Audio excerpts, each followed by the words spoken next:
brings together the different sides of partnerships and really tries to effectively collect information and find new partnerships. And I know that Prime Minister Iman is has been very active on this.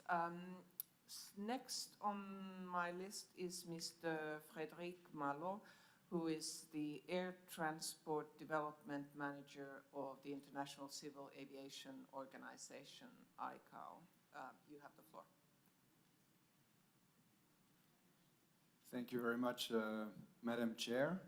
Good afternoon, ladies and gentlemen. I do have a presentation. I don't know if it's available at this stage. Yes, it is. Thank you. Mindful of the time constraints, I will start without a delay. I will also, of course, join my colleagues in thanking the host, the government of the Bahamas for the excellent facilities, as well as the organizers of this important meeting for inviting ICAO.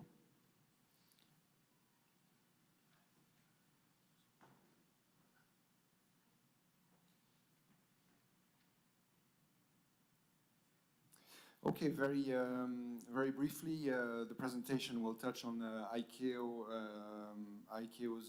role, the role of aviation, and in particular its contribution to economic development.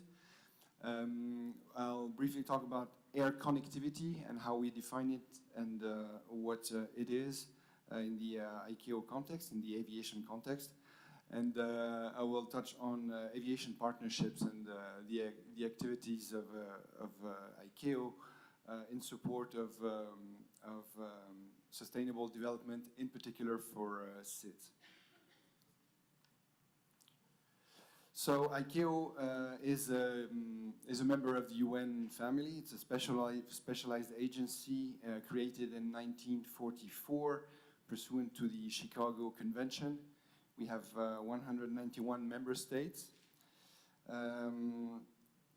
Our main function is to develop international standards and recommended practices, as well as policies and guidance in all areas of aviation, be it personnel, licensing, airports, meteorology, security. These different aspects, these different areas are covered in what is referred to as annexes to the Chicago Convention. The contribution of aviation to development is considerable. This slide here shows the role of aviation, and one particularly striking figure is the fact that 1/3 of the value of world trade is shipped by air. So aviation doesn't only carry over 1 billion tourists a year, but it also carries roughly 35% of the value of global trade. Now, if you compare this figure of 35% in value with 2%, or less than 2% actually in volume, you can immediately understand that what aviation carries is mostly time-sensitive and high-value products such as perishables, electronics, pharmaceuticals, and such goods. I also wish to point out that ICAO's strategic objectives are strongly linked to 13 of the 17 SDGs. This slide here shows the considerable expansion of aviation. The future growth of air transport will depend, of course, on sustained economic growth. What this graph shows is considerable resilience to external shocks. Different shocks here are described, such as the oil crisis, the Gulf War, as well as the SRAS, or the world recession of 2008, 2009. As you can see, traffic keeps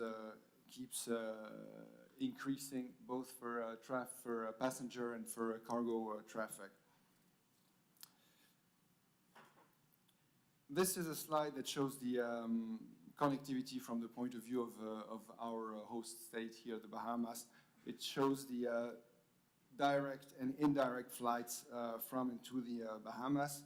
On the graph, we can see that there are 103 direct non-stop routes from the Bahamas, and that the Bahamas is on the receiving part of 2,907 city pairs.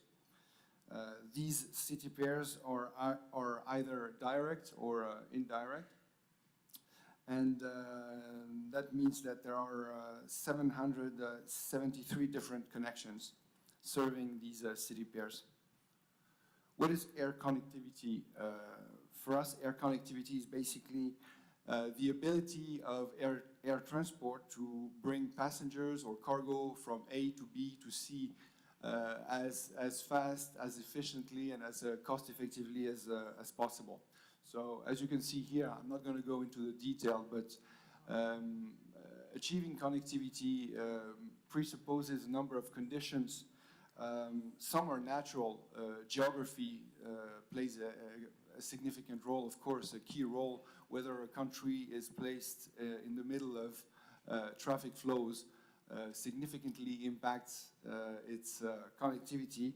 Some other factors have to do more with airlines and how operators conduct their business, such as coordination of flights at airports, efficient movement of aircraft in the airspace, which implies also government action to optimize the flow of aircraft through the airspace. But some other factors purely depend on regulators and the existence of a favorable regulatory framework. And that's where ICAO plays a role, notably by facilitating the exchange of traffic rights. Market access is necessary, as you know, for operators to operate in other countries.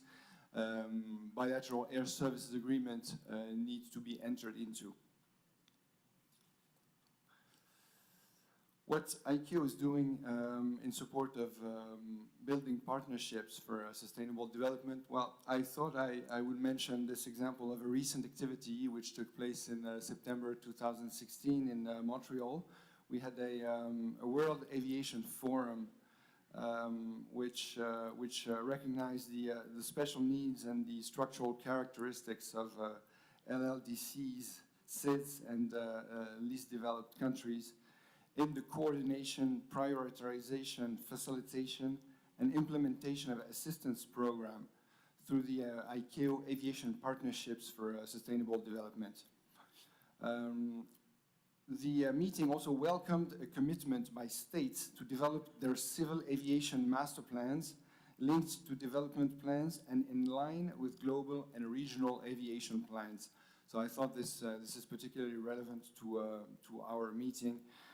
We are looking forward to continuing the dialogue within the UN system to share best practices on how to integrate aviation within national development plans and share these best practices.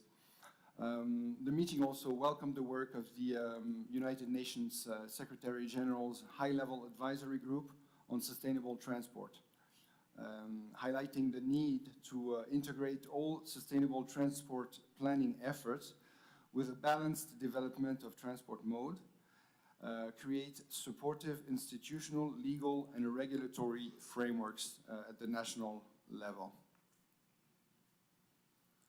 This slide shows an example of concrete projects, field projects, where ICAO helped SIDS in the Caribbean region develop their aviation infrastructure. As you can see here, a number of projects, one for aerodrome infrastructure, also capacity building with the second one, the development of regional training centers.